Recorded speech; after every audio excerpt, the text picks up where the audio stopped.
যুক্তিসঙ্গত কারণ থাকলে পুরো একটি দেশের জাতীয় সঙ্গীত নয়, নাম পতাকা সবকিছু পরিবর্তন করা যেতে পারে।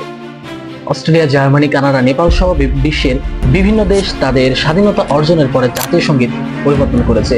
বিভিন্ন দেশের নামও পরিবর্তন করেছে, যেমন মিশরের বর্তমান নাম ইজিপ্ট, বার্মার বর্তমান নাম মায়ানমার, শিলংয়ের বর্তমান নাম শ্রীলঙ্কা। এভাবে যুক্তিসঙ্গত কারণ থাকলে দেশের যে কোনো কিছুই পরিবর্তন করা যেতে পারে। এখন তাহলে প্রশ্ন হচ্ছে, বাংলাদেশের জাতীয় সঙ্গীত কেন পরিবর্তন করতে হবে? তার আগে আমাদের এই কনসেপ্টের সম্পর্কে ধারণা থাকতে হবে যে জাতীয় সঙ্গীত কেন গাওয়া হয়, জাতীয় সঙ্গীতের মূল বিষয়টা কি। জাতীয় সঙ্গীত একটা জাতির, একটা দেশের ইতিহাস, ঐতিহ্য, গৌরবময় ঐতিহ্য বয়ে নিয়ে আসে।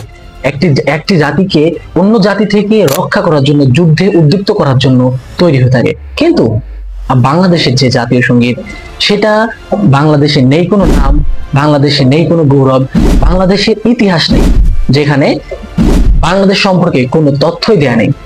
এবং যে জাতীয় সঙ্গীত শুনলে পরে ঘুম পায়, সেই জাতীয় সঙ্গীত আপনাকে যুদ্ধে উদ্দীপ্ত করবে কিভাবে? জাতীয় সঙ্গীতে একটি জাতির আশা, আকাঙ্ক্ষা ও গৌরবময় ইতিহাসের প্রতিফলন ঘটে। কিন্তু বাংলাদেশের জাতীয় সঙ্গীতে এমন গৌরবময় কোনো ইতিহাসের একটি লাইন আপনি পাবেন না। নেই এমন কোনো লাইন, যে লাইন থেকে উদ্দীপ্ত হয়ে দেশের জন্য দেশপ্রেম জাগ্রত হবে, দেশের জন্য জনগণ যুদ্ধ করতে প্রস্তুত থাকবে। বরং এদেশের জাতীয় সঙ্গীত শুনলে ঘুম পায়।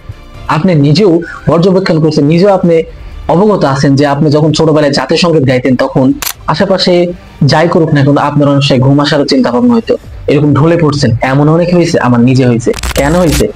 জাতীয় সঙ্গীত দ্বারা যদি আমি উদ্দীপ্ত না হই, দেশপ্রেম জাগ্রত না হয়, শুধু আমার সোনার বাংলা আমি তোমায় ভালোবাসি লাইন দুটা ঠিক আছে, কিন্তু পরবর্তীতে আমরা যদি দেখি, এই লাইনটা বিশ্লেষণ করলে বোঝা যাবে পরবর্তী লাইনগুলা এই দেশের জাতীয় সঙ্গীত এমন একজনের দ্বারা লেখা, যিনি এই জাতিকে শিক্ষিত হিসেবে দেখতেই চাননি, বরং তিনি বলেছেন, কটাক্ষ করে বলেছেন, মূর্খের জাতিরা, মূর্খের দেশে আবার কিসের বিশ্ববিদ্যালয়।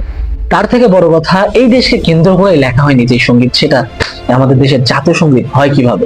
রবীন্দ্রনাথ ঠাকুর, যিনি ঢাকা বিশ্ববিদ্যালয় হওয়ার ঘোর বিরোধিতা করেছিলেন, তিনি বলেছিলেন, মূর্খের দেশে আবার কিসের বিশ্ববিদ্যালয়। কথাটি পাওয়া যায় কলকাতা ইউনিভার্সিটির রিপোর্ট বিফোর বইয়ের 130 নম্বর পৃষ্ঠায়। তিনি বলেন, চাষার ছেলেরা যদি শিক্ষিত হয় তাহলে ক্ষেত খামারে কাজ করবে কারা? এছাড়াও দ্য অটোবায়োগ্রাফি অফ ইন্ডিয়া বইয়ে তিনি বলেন, মুসলিমদের বিদ্রুপ করে বলেন, মুসলিমস আর লাইভস্টক, মুসলমানরা গৃহপালিত পশু। রবীন্দ্রনাথ ঠাকুর ছিলেন কলকাতার একজন নাগরিক। তিনি বাংলাদেশে আসতেন জমিদারি দেখাশোনা করতে। 1905 সালে বঙ্গভঙ্গ রোধ করার জন্য রবীন্দ্রনাথ ঠাকুর কলকাতাকে উদ্দেশ্য করে কবিতাটি লেখেন। নট বাংলাদেশ শেষ হয়, বাংলাদেশের জন্মই হয়নি। 1905 সালে লেখা একটি গানকে হাস্যকর ভাবে 1971 সালে স্বাধীন হওয়া একটি দেশের জাতীয় সঙ্গীত বানানো হয়। আর আপনি যদি মুসলমান হয়ে থাকেন, তাহলে এই জাতীয় সঙ্গীত গাওয়া আপনার জন্য হারাম, আপনার জন্য শিরক। কেননা এই গানের মূল লাইনগুলো যদি আপনি পরের লাইনগুলো যদি পড়েন, আপনি বিশ্লেষণ করেন, তাহলে আপনি বুঝতে পারবেন এখানে কতটা শিরক রয়েছে। নিচের লাইনগুলো পড়লে আপনারা বুঝতে পারবেন এটা আসলে জাতীয় সঙ্গীত নয়, কৌশলে আমাদের মূর্তির গুণগান করানো হচ্ছে। শেষের দিকে বলা আছে, ওমা তোর চরণ তলে দিলাম মাথা পেতে, দেগমার তোর পায়ের ধুলা, সে যে আমার মাথার মানিক হবে। লাইনগুলো বিশ্লেষণ করলে আপনি বুঝতে পারবেন। 71-এর পরে রবীন্দ্রনাথ ঠাকুর, ঈশ্বরচন্দ্র বিদ্যাসাগর সহ অনেক মুসলিম বিদ্বেষীদেরকে আমাদের ইতিহাসে সুপ্রতিষ্ঠিত করা হয়েছে। অথচ যাদের জন্য আমরা আজ আলাদাভাবে নিজস্ব বিদ্যা অর্জন করতে পারছি, তাদেরকেই বানানো হয়েছে খলনায়ক। ঢাকা বিশ্ববিদ্যালয়ের জিন্নাহ হলের নাম পরিবর্তন করে রাখা হয় সূর্য সেন হল। অথচ এই সূর্য সেনই বঙ্গভঙ্গ এবং ঢাকা বিশ্ববিদ্যালয় হওয়ার ঘোর বিরোধিতা করেছিলেন। আর জিন্নাহ হচ্ছেন সেই ব্যক্তি যার চেষ্টাতে বাংলাদেশ এবং পাকিস্তান আলাদা দুটি ভূখণ্ড পায়। না হলে হয়তো কাশ্মীর, দিল্লি এবং হায়দ্রাবাদের মতোই, হায়দ্রাবাদের মুসলমানদের মতো আমাদেরও অত্যাচারিত হতে হতো। যে সঙ্গীতের মধ্যে দেশের নাম নেই, দেশের ইতিহাস নেই, দেশের লড়াই নেই, যে দেশের সংগ্রাম নেই, এমনকি যে সঙ্গীতের মধ্যে রয়েছে শিরক, যেই সঙ্গীত এই দেশের মানুষই লেখে নাই, অন্য কেউ দেখছে, সেই সঙ্গীত কখনো একটি দেশের জাতীয় সঙ্গীত হতে পারে না।